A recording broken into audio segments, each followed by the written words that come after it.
देखिए, हम इस मुद्दे को उठा रहे हैं।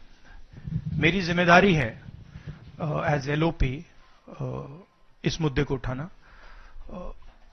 प्रधानमंत्री जी 100% इस व्यक्ति की प्रोटेक्शन कर रहे हैं और इस व्यक्ति ने हिंदुस्तान के एसेट्स लिए हैं, भ्रष्टाचार करके एसेट्स लिए हैं। ये व्यक्ति बीजेपी को पूरा समर्थन करते हैं, पूरा सपोर्ट देते हैं। ये एस्टैब्लिश चीजें हैं। हम दोहराते जाएंगे। जेपीसी की मांग हमारी है, बट हम चाहते हैं कि अदानी जी को एकदम अरेस्ट किया जाए। और हम जानते हैं और हम देश को दिखाना चाहते हैं कि अदानी जी की अरेस्ट नहीं होगी। और इसलिए नहीं होगी क्योंकि हिंदुस्तान के प्रधानमंत्री अदानी जी के पीछे खड़े हुए हैं और उनके प्रोटेक्टर हैं। आप लोग, हिंदुस्तान के युवा, आप लोगों को रोजगार नहीं मिलता, महंगाई बढ़ती जाती है, छोटा सा कोई क्राइम करता है जेल चला जाता है, मगर अदानी कुछ भी कर ले, हिंदुस्तान के प्रधानमंत्री और एक नेटवर्क, जिस नेटवर्क को हम एक्सपोज करके देश को दिखाएंगे। ये एक व्यक्ति नहीं है, ये अलग अलग पोजीशंस में लोग बैठे हुए हैं और एक एक करके हम आपको दिखाएंगे ये कौन लोग हैं। माधवी बुच का हमने आपको क्लियरली दिखाया है और आगे भी हम आपको रिवील करेंगे ये लोग कौन हैं जिन्होंने हिंदुस्तान को हाईजैक किया है। राहुल जी, आपने आज कहा कि अडानी के पीछे मोदी है, तो हमारा भी सवाल है, यदि अडानी के पीछे मोदी है तो क्या कारण है कि कांग्रेस के सरकार के समय, भूपेश बघेल जी के सरकार के समय छत्तीसगढ़ में 25,000 करोड़ रुपए का निवेश अडानी की कंपनी ने किया। क्यों लिया आपने 25,000 करोड़ रुपए का निवेश जब आपकी सरकार थी छत्तीसगढ़ में? जब राजस्थान में अशोक गहलोत जी की सरकार थी, 65,000 करोड़, 65,000 करोड़ रुपए का निवेश अडानी की कंपनी ने राजस्थान में अशोक गहलोत जी के समय उनके सरकार में किया था। क्या कारण था? कर्नाटक में जब कांग्रेस पार्टी की सरकार थी और अभी भी कांग्रेस पार्टी की सिद्धरमैया की सरकार है, अडानी की कंपनी ने 1 लाख करोड़ रुपए का निवेश करने का वादा किया था। मैं अभी रिसर्च करके आया नहीं हूं कितने का निवेश हुआ है, वह भी हम निकाल लेंगे। छत्तीसगढ़ में और बाकी राज्यों में तो हो गया है, मगर कर्नाटक में 1 लाख करोड़ का निवेश करने का वादा किया था। बंगाल में 35,000 करोड़ रुपए का निवेश है, बंगाल में आपका साठगांठ है। आंध्र प्रदेश में 60,000 करोड़ का निवेश है, तमिलनाडु में 4,500 करोड़ का निवेश है।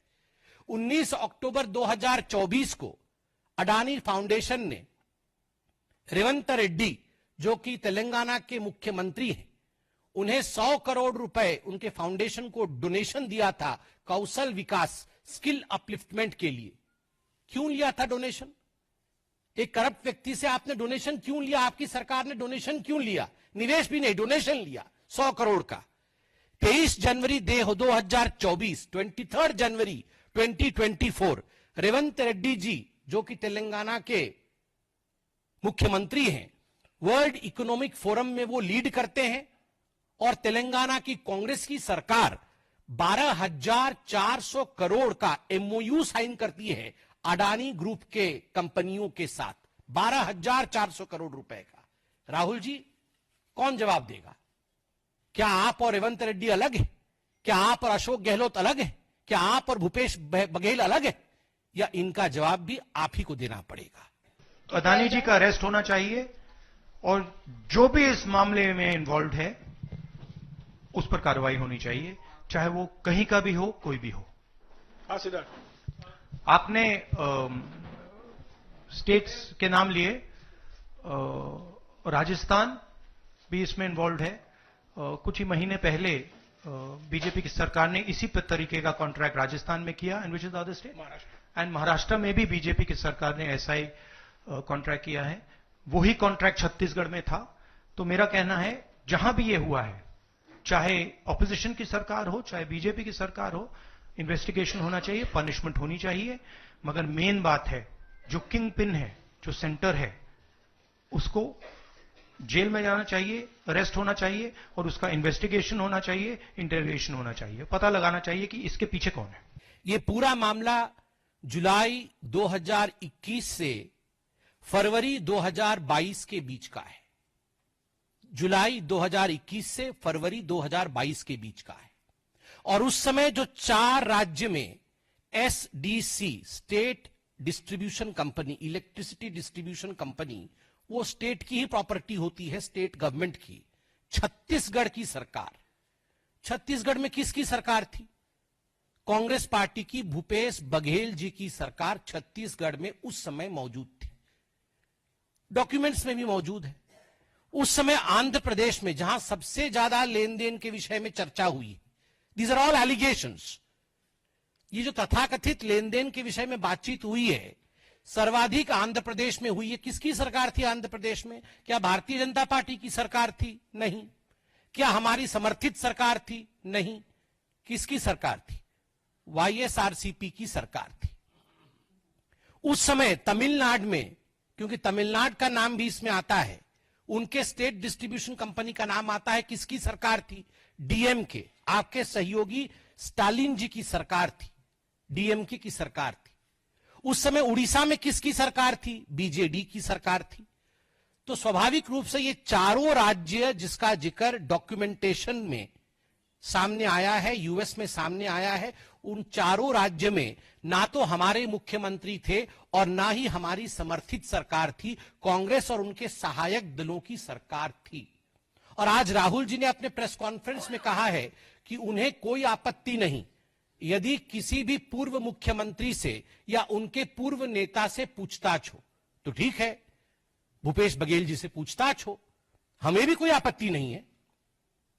ये चारों राज्य के जो मुख्य नेता हैं, जिनके अंडर में इलेक्ट्रिसिटी बोर्ड इत्यादि रहा होगा, इनके मुख्यमंत्री हो, उनसे पूछताछ करें, हमें काहे की आपत्ति होगी?